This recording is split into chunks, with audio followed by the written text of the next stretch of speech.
సోదరుడు ఎప్పుడు అడుగుతూ ఉంటాడు, కన్నయ్య నీ పెదాలపై ఎప్పుడు ఈ చిరునవ్వు ఎలా ఉంటుంది, ఎలా ఉంచగలుగుతావు అని. శత్రువు ఎదుట నిలబడి ఉన్న సహనాన్ని మాత్రం కోల్పోవు. ఎవరైనా నిన్ను నిందించినా వారిని ఏమాత్రం పట్టించుకోవు. నీ గురించి ఎంత చెడుగా ఆలోచించినా వారిని ఏమాత్రం ద్వేషించవు. అలా ఎలా ఉండగలుగుతావు అని తమరికి కూడా ఇదే అనుమానం కలుగుతుంది. దాని సమాధానం చాలా సులభమైనది. మీరు ఎప్పుడైనా చూసారా ఆవు దూడని?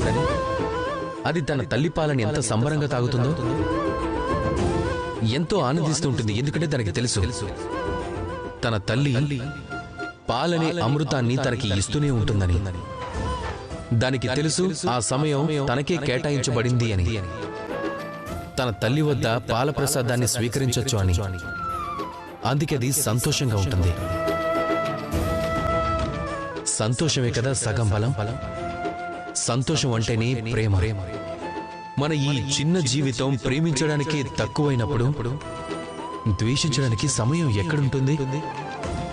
అది అర్థమైతే చిరునవ్వు చెదిరిపోదు. ప్రేమతో చిరునవ్వులు పంచుతూ ఉంటారు. అలానే ఆనందంగా కూడా ఉంటారు. రాధాకృష్ణ.